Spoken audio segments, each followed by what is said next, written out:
No. Okay.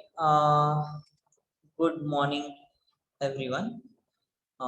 So I guess last class we had looked at the structure of the heart, like in terms of its membrane. So I hope you remember what is pericardium, epicardium, myocardium, endocardium, and then we had also looked at a brief of these four chambers and how they are arranged overall, and how does the blood flow also, like in general. Now we will come to the actual structure of the heart.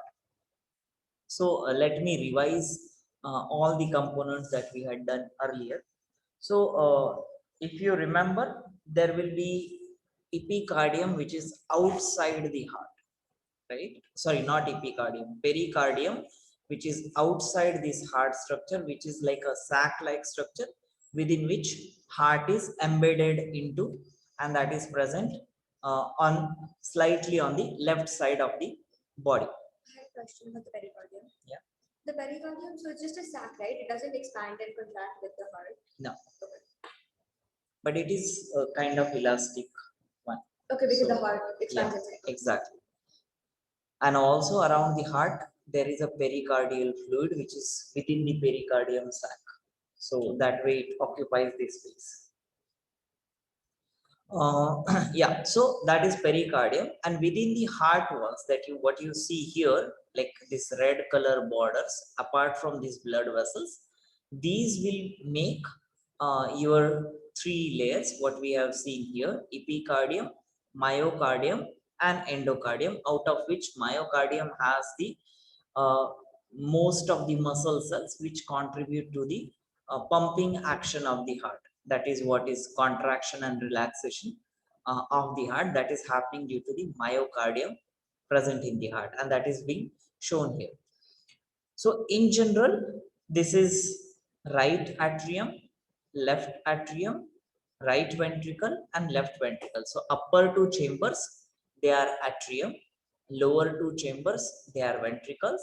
So right atrium on the right side, but now the I don't know if we had discussed this part. I remember I had discussed in one of the class, which one I don't remember. So right side is in the diagram is actually your right side in opposite direction. And why it is opposite? Like if you put this heart exactly the way it is, like in a way, like if I hug the screen, right, the right side of the heart will go to the my left. So that way, if you tilt it around like 180-degree turn, and then you place it on my chest, that way it will perfectly match the right side with my right side. So that is why it has to be like this. So it is not the mirror image, but it is the uh, opposite image, rotated image rather, 180-degree rotated image. In mirror, when you look at, you actually see your right side on the mirror side, the same side like you have your right, and same goes with the left.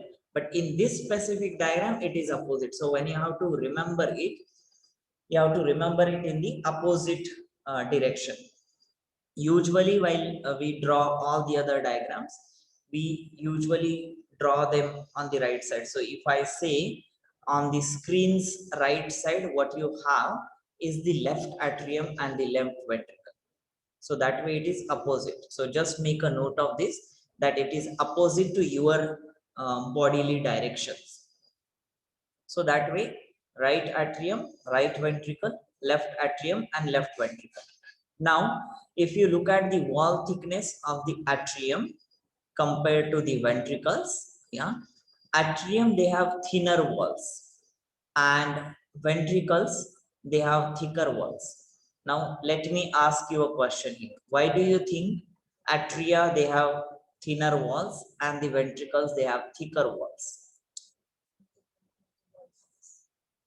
So why thick and thin?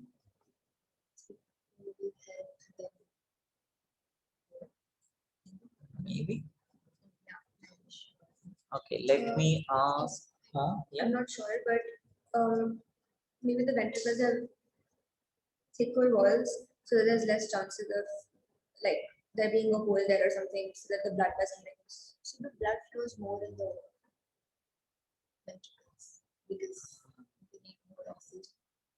Not really. Same amount of blood comes in the atrium, same amount of blood goes into the ventricle. Neeraj, Probably ventricle is the place where the heart actually pumps, like it contracts and all. So maybe you need a thicker wall in the ventricle. okay. And what about the atriums? Atrium probably it's just a chamber to let in the blood. They don't actually contract a lot, maybe. I mean, they do in a way. Anyone else wants to add? Oh, so the atriums just receive the blood? They don't have any job of pumping, or it is not too much? They have a job of pumping the blood down the ventricle, But that's not that but much. they are receiving chambers. Okay, so yeah, most of the answer is correct here itself. So atria, these are only receiving chambers. They receive the blood. They do contract, they do relax, but they are just receiving chambers. While the ventricles, they have to push out the blood. Push out the blood needs more forceful action, and that is why their wall has to be little thicker than the atria. Yeah, I hope you are understanding this particular part.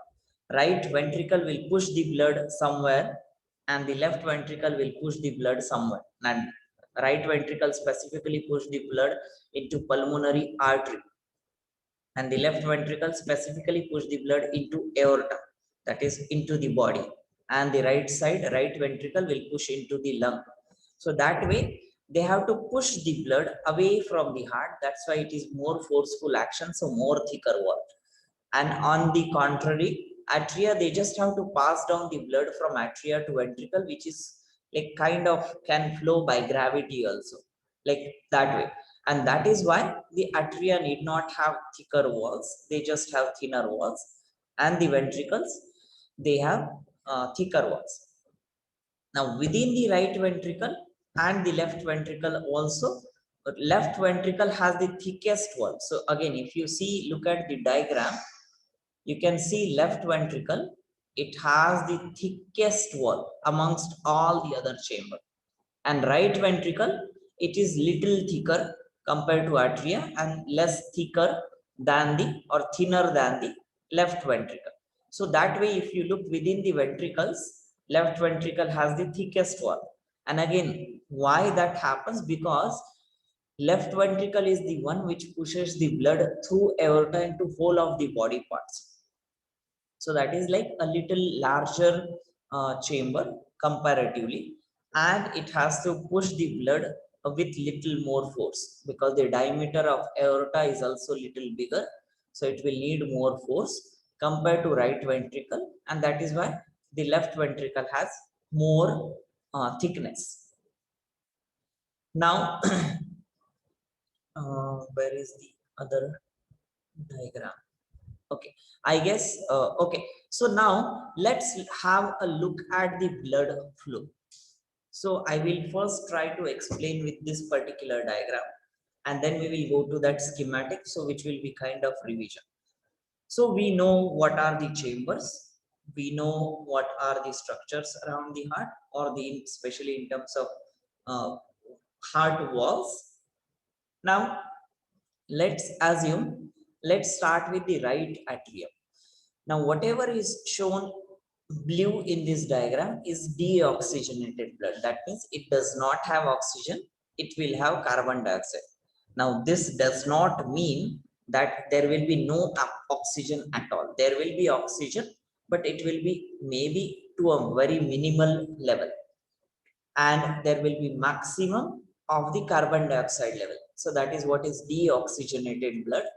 And again, where does the deoxygenated blood comes from? Louder. Other parts of it. Yeah, so the deoxygenated blood comes from the other parts of the body. That means the cells or the organs, they have utilized the oxygen which was provided to them.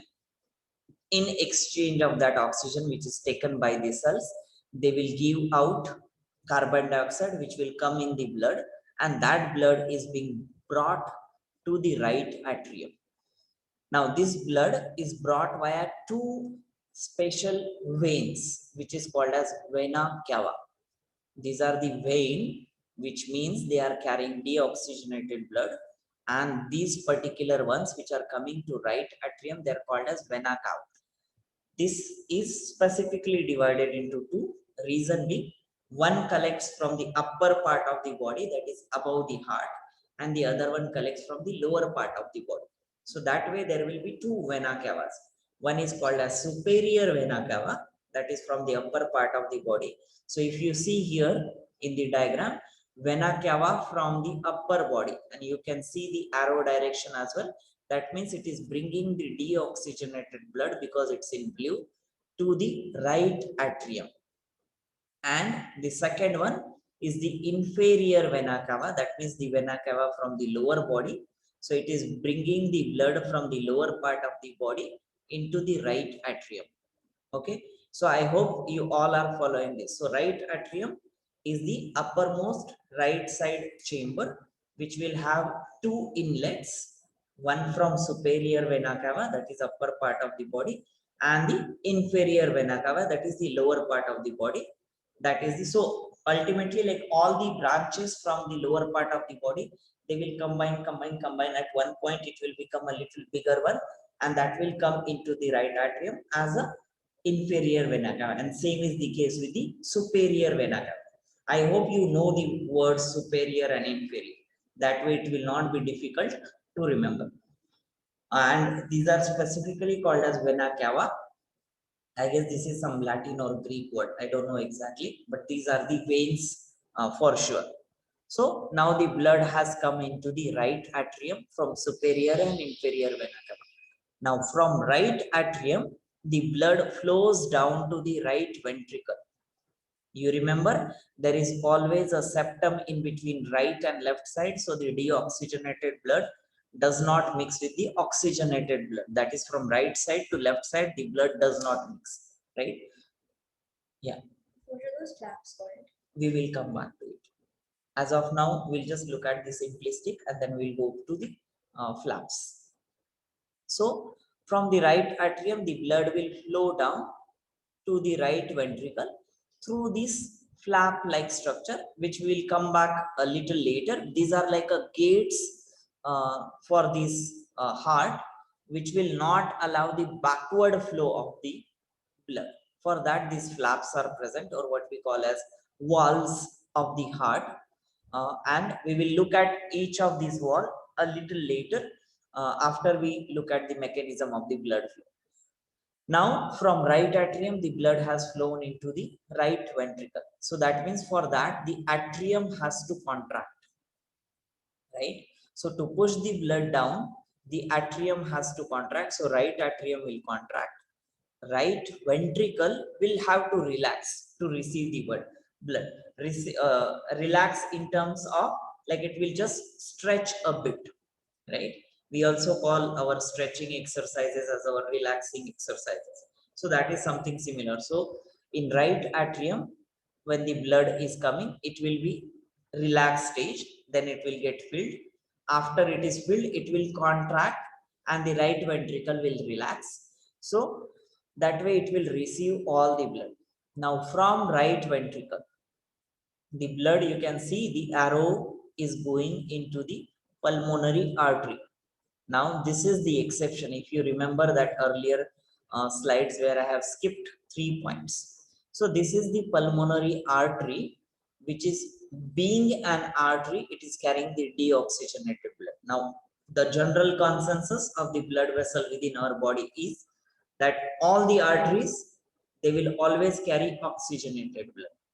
All the veins, they will always carry deoxygenated blood.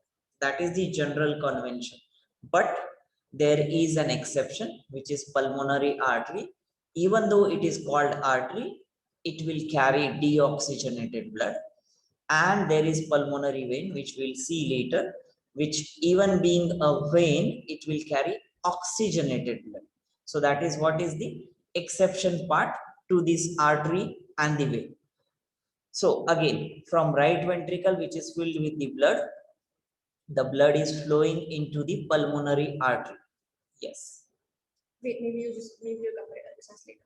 No, you can ask. I was asking if, so I'm guessing to send it up in the pulmonary artery, the ventricles contract, right? Yes. So while the ventricles are in the contracted state, do the atriums expand? Yeah. So it's always when the atria contract, the ventricles has to relax. When the ventricles contract, the atria has to relax. That way. So, and it is a simultaneous movement. That's why you get that sound of lup, dup, lup, dup. So that is the action. Literally, that is the sound. So from right ventricle, the blood is flowing through pulmonary artery. Now you have two lungs. Obviously, everyone has two lungs, right? So this pulmonary artery is bifurcated. You can see these two division. Half of the blood goes to the left side because you now remember this is the left side of the diagram. So this will be left pulmonary artery, and this one that you see here, the arrow is going towards the right side of the diagram. So that will be right pulmonary artery. So that means left pulmonary artery will take the blood to left lung. Right pulmonary artery will take the blood to right lung. So again, I am revising from the start. Blood will come to right atrium from superior and inferior vena cava. It will flow down to right ventricle.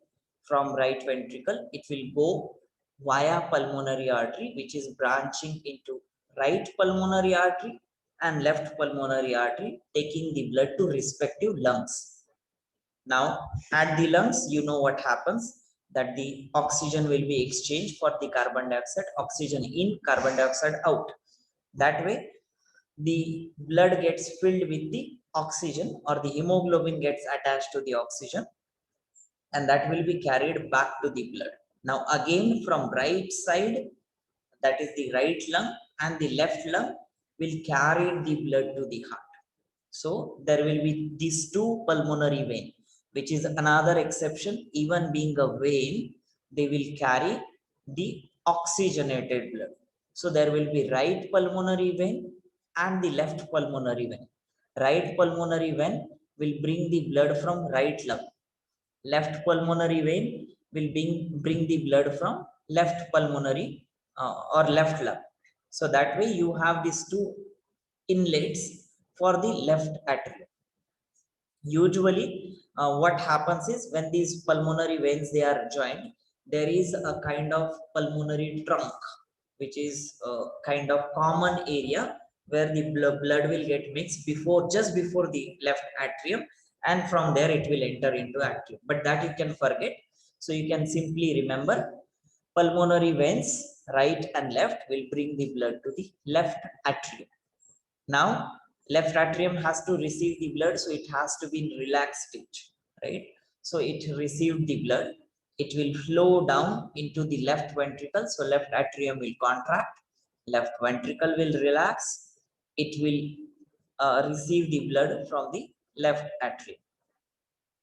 I assume you all are following these steps, otherwise it will become very, very complicated later when I speak of this terminology in kind of flow of information. So left ventricle is filled. Now it is oxygenated blood. It will get pushed into the aorta. You can see here, this is the aorta being shown here, and you can also see the arrow. All of these are controlled with this flap-like structure at every stage. So it will push the blood through aorta, which is one of the biggest artery in your body, and like I had mentioned earlier, it can be up to like 4 centimeter in terms of its diameter. It is like that huge, or rather that wide. So that way the blood will be pushed through the aorta. Again, aorta has several branches.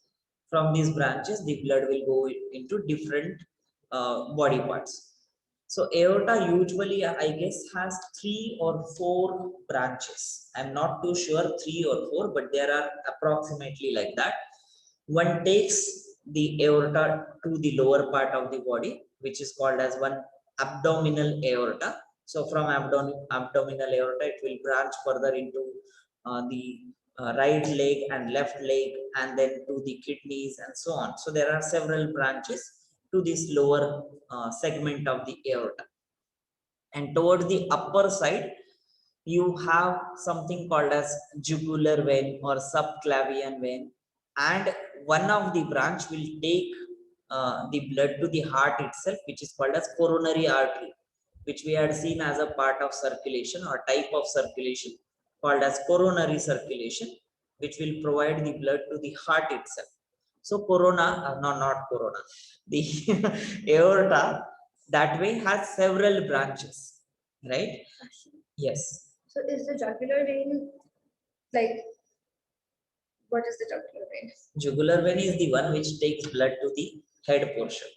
So it takes deoxygenated blood? Oxygenated blood. Now we are talking of the oxygenated blood that is coming from left ventricle through aorta.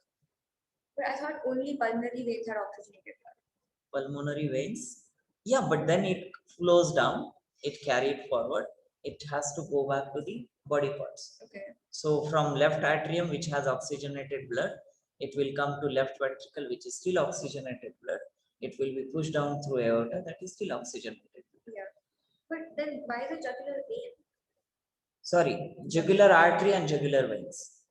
I mean, that might be wrong when I said it, Oh, but there are arteries and veins, of course, which carry the blood upward. So like when you touch on the side of your neck almost at 70-degree angle, did I mention this earlier in the any class? Yes. Yeah, so that is what is your subclavian and jugular. Subclavian is actually this clavicular bone or the collar bone. There is one artery and there is one which is going upward next below your ears. So that is what is the artery which carries the blood to the brain, and that is like a special branch from the heart, from the aorta itself. Okay, so I hope this whole of the mechanism of blood flow is clear. And again, from aorta, because it is going to different body parts, it will again be taking the oxygen, it will give away the carbon dioxide back, and that blood will come into the superior and inferior vena cava, again right atrium, and the cycle continues. So that is the whole blood flow mechanism of the heart. Now same thing I will just quickly revise here because it's simplistically given here. So from body organs, deoxygenated blood is coming through vena cava. There will be two vena cavas. Here it is only shown one arrow. Like I said, it is a schematic. It is not the direct representation. So from the vena cava, which is superior vena cava, inferior vena cava, they will be carrying deoxygenated blood to the right atrium. From right atrium, it will enter into right ventricle. From right ventricle, the deoxygenated blood will go into lung via pulmonary artery, which is the exception of the artery carrying the deoxygenated blood. Blood will come to lungs. It will get oxygenated. So that oxygenated blood will flow through pulmonary vein into the left atrium. So again, from right ventricle, there will be two branches. Right pulmonary artery, left pulmonary artery will go to the respective lungs, that will oxygenate the blood, will carry the blood again into two separate veins, that is right pulmonary vein, left pulmonary vein, bringing it back to the left atrium, where it will have oxygenated blood.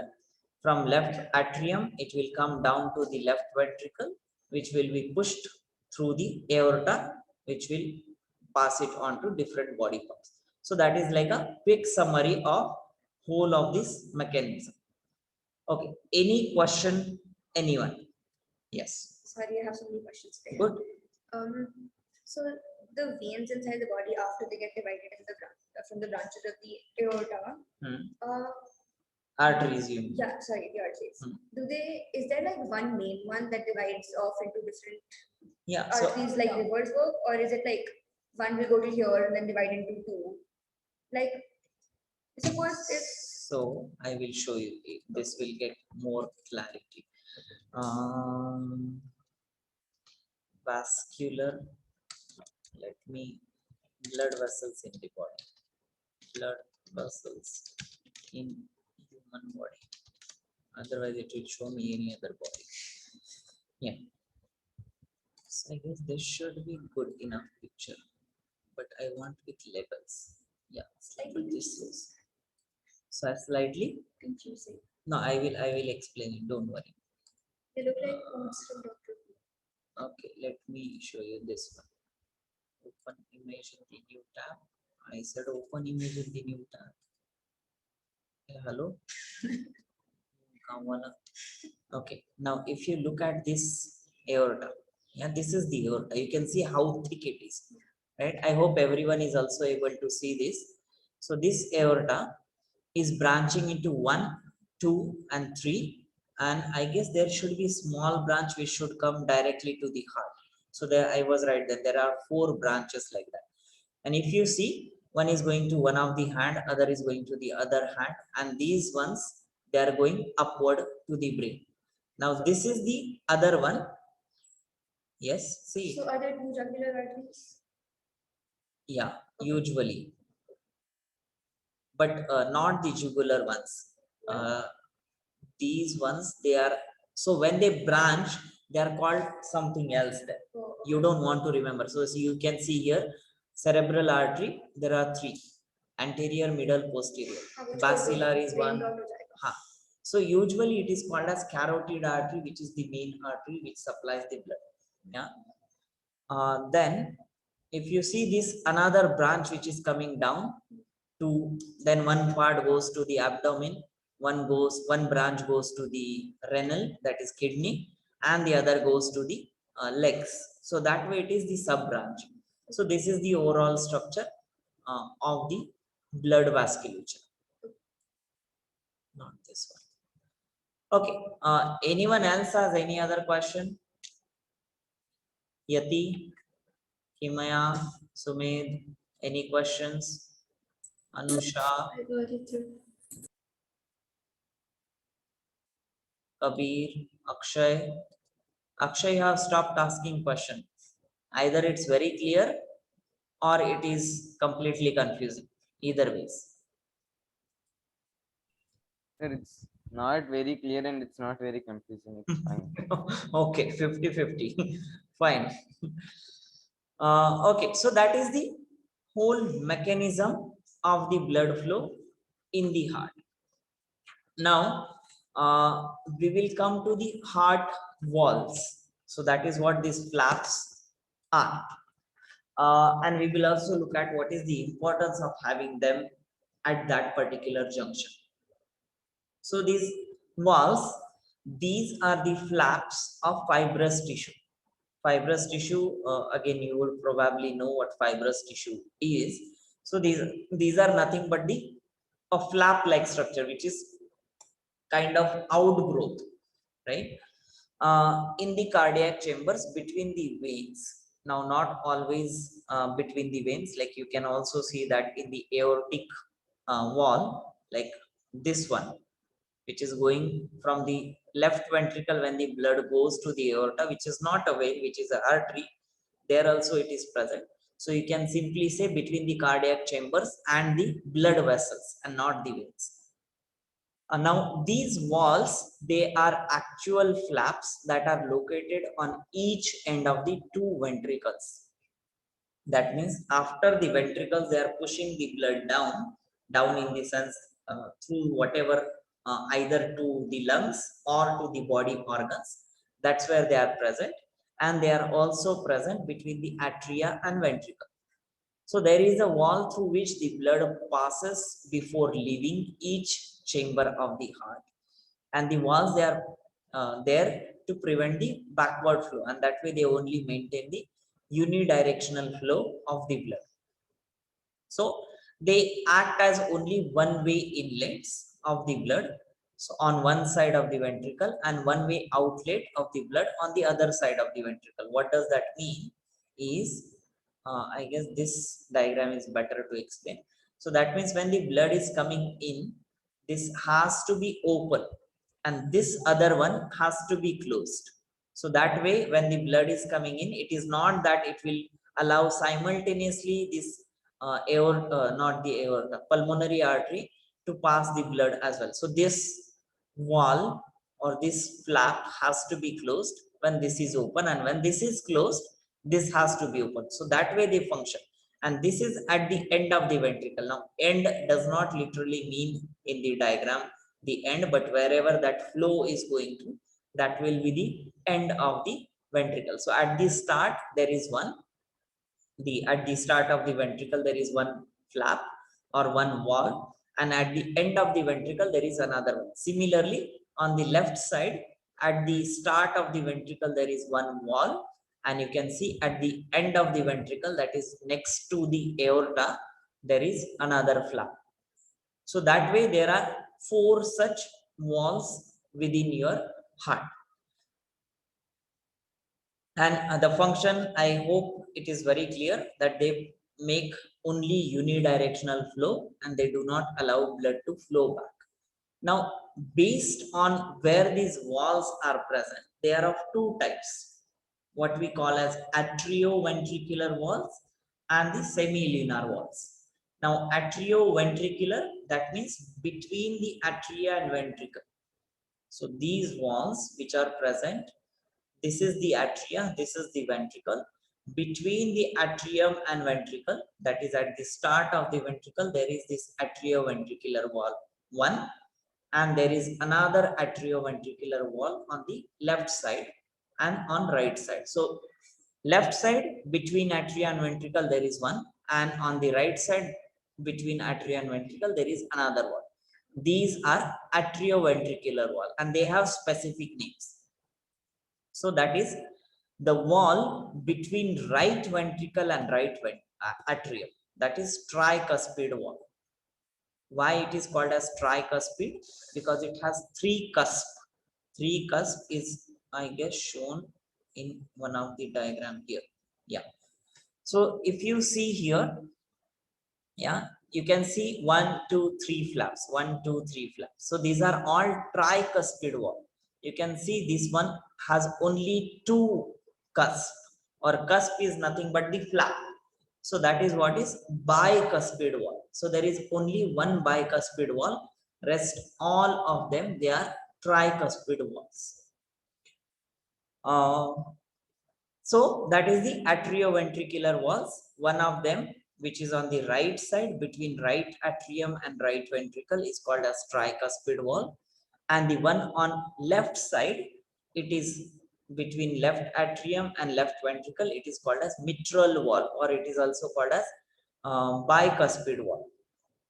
So mitral wall, or it is also called as bicuspid wall, which is present between the left atrium and left ventricle.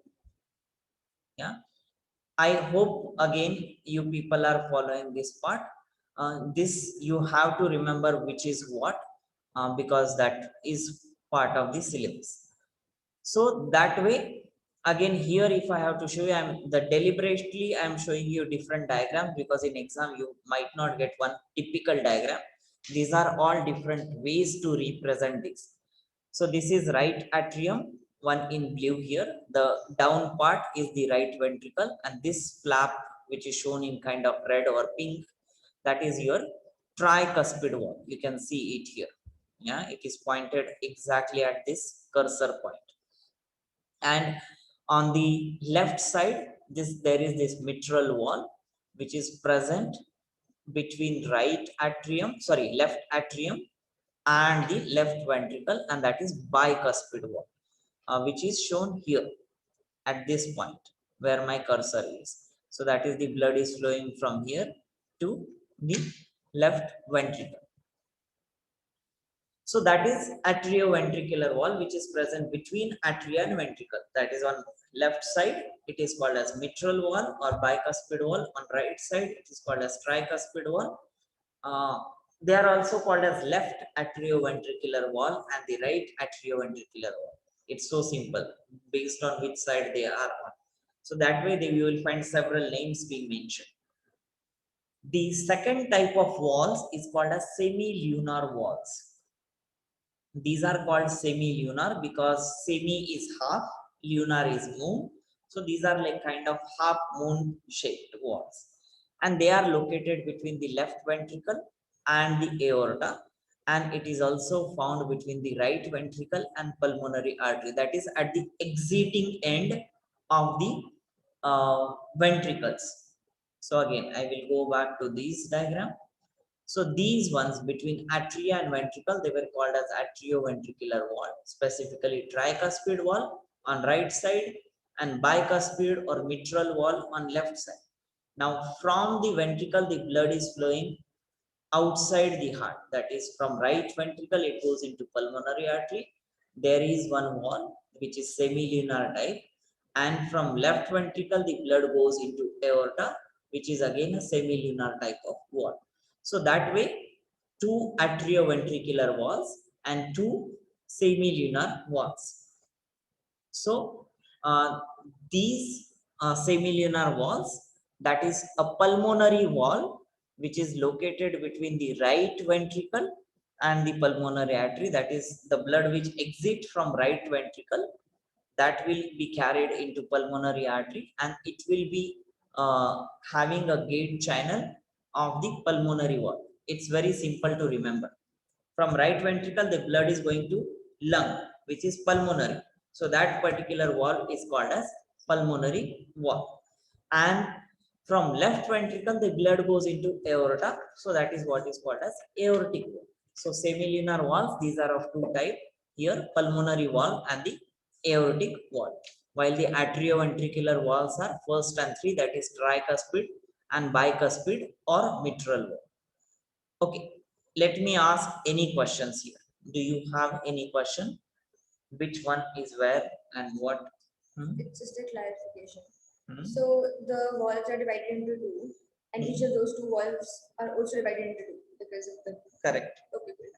So main types are atrioventricular and semilunar. Atrioventricular is divided into tricuspid, which is on the right side, and bicuspid or mitral, which is on the left side. And semilunar has pulmonary wall, which is on the right side, and the aortic wall, which is on the left side. Okay, people, I hope you are following. If you have any question, please do ask. Now, what exactly happens when we, so now we had studied the blood flow. We have studied what walls are present. Now let's go back to that diagram where we will look at the walls in sync with the contraction and relaxation of the atria and ventricle. So when the right atrium receives the blood, this right atrioventricular wall or tricuspid wall has to be closed because that's when the right atrium will get filled. So this wall is closed, atria is relaxed, ventricle is contracted, ventricle is pushing the blood away from it through the pulmonary wall into the pulmonary artery. So pulmonary wall has to be open, right atrioventricular wall or the tricuspid wall has to be closed, atrium relaxed, ventricle contracted. So I hope this is one time point. All of this happens at one time point. When the blood flows inside, the blood has to be like received in the relaxed stage by the heart chamber. So atrium is relaxed, tricuspid wall is closed, ventricle is contracted, pulmonary wall is open. So this is one situation. Now when the blood is flowing through here, it will go to lung, it will come back to left atrium, and then the again same situation. The left atrium is relaxed, the bicuspid or mitral wall is closed, and the left ventricle is contracted and the blood is flowing through the aorta. So this aortic wall has to be open. So that is the first stage. Now in second stage, as and when the ventricles are filled, what happens is the ventricles, they are going to relax to receive the blood from the atria. So these ventricles will relax, atria will contract. So that when the bicuspid and tricuspid walls will open and the pulmonary wall and the aortic wall will close, right? That's when only the ventricles can relax the blood. So you can simply imagine it's like a flow of the blood. So there is first segment and then there is second segment. As and when the blood is received in the first segment, that is the atria, the first wall has to be open and the second has to be closed. That is when it can receive it. So same is the situation here. So, and that is what is given in the description here as well. So as the heart muscle contracts and relax, the walls they open and they shut, and letting the blood flow into ventricles and atria at alternate times. So that means when atria is receiving the blood, ventricles are contracting and they are pushing away the blood, or when ventricles are contracting, the atria they are relaxing. So that way the alternate contraction relaxation keeps happening every now and then. Now, after the left ventricle contracts, that is into the aorta, the aortic wall closes and the mitral wall opens to allow the blood flow from left atrium into the left ventricle. So that is the from left upper chamber to the left lower chamber. And that's when the aortic wall has to close so that the ventricle can get filled up and so on. As the left atrium contracts, more blood flows into the left ventricle. So as and when the upper chamber is contracting, blood is flowing down into the ventricle on the left side. And when the left ventricle will contract, the mitral wall will close, that is the bicuspid wall or the atrioventricular wall on the left side will close, and the aortic wall will open so that blood flows into aorta, and then from there it goes into different body parts. So there are quite a few animations within the on YouTube which you can see which wall close, which atria contracts, on which one relaxes.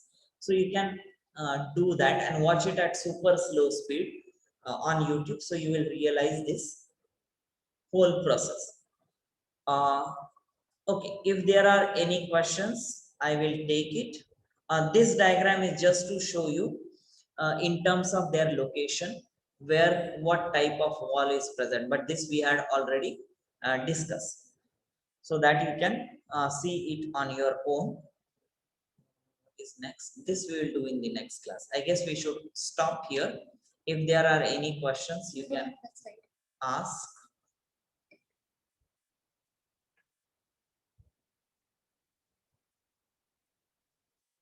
People who are sleeping, wake up and you can ask questions. People who are away from the screen, they can still ask the question by coming in front of screen. I don't know, no one is responding. I think we are the only two are paying attention. Yeah, but no, I guess some of them are surely paying attention. Mr. Shantanu, disappeared. Deeta, Sir, how long is this chapter? okay, we are almost done with this hard thing. Now it is mostly few of the interesting fact in terms of blood pressure, that ECG part. I guess what else is remaining?